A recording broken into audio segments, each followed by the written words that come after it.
Hello everyone, I'm Daun Jung.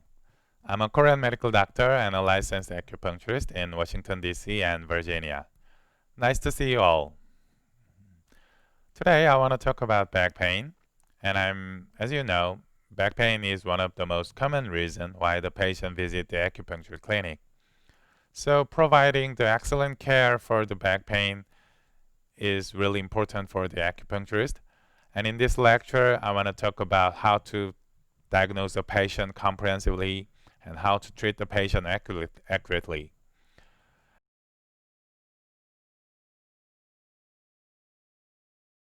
And I want to explain about the whole 8-step protocol of the physical examination. As I mentioned, the first one is about the sensory test and the muscle strength test.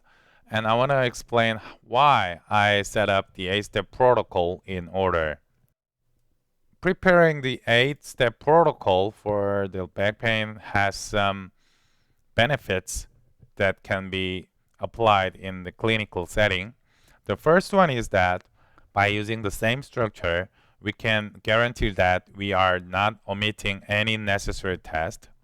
And the second one is that by memorizing the order of the 8-step protocol, we can save time and effort because I composed the 8-step protocol to minimize the patient's movement and lessening the necessity for the position change. Imagine that if you do the physical examination, but if you have to let the patient lie down or lie down on the belly and stand up and sit down, it takes a lot of time. And even the patient with back pain, they are not able to turn their body easily. So the 8-step protocol I propose is consists of two parts. The first 4 step is conducted in supine position, and the last 4 is done in prone position.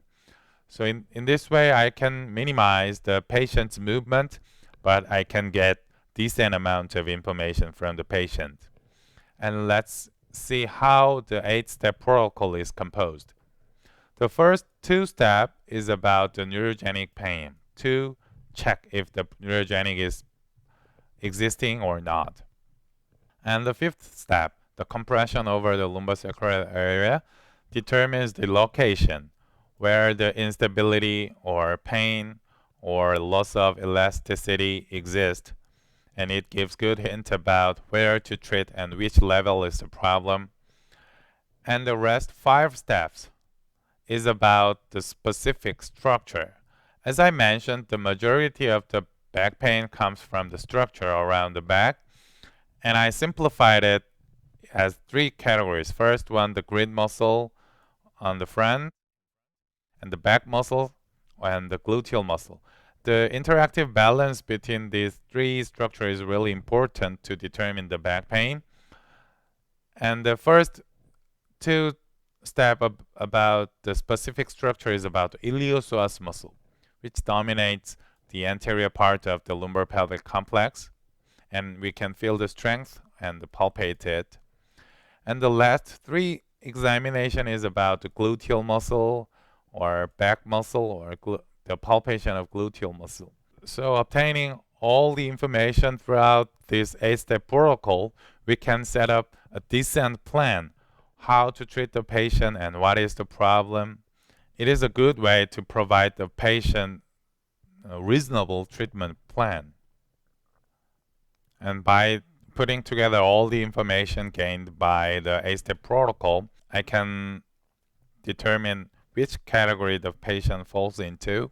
And the basic 4 category of the diagnosis is really important to determine the prognosis and to set up the treatment schedule. Let's break it down one by one.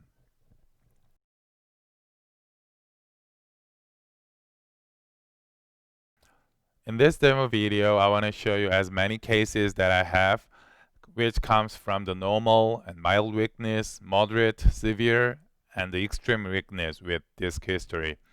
And I'm sure that with this video, you can figure out what the weakness is that I mentioned. So let's start from the normal one. Normal one shows no difference between both sides, even though I impose resistance to the big toe. And same to the lateral foot dorsiflexion as well. And about the mild weakness on the left, it calms down about 2 seconds later.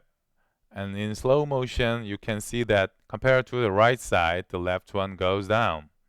And the third case is about the severe weakness on the left.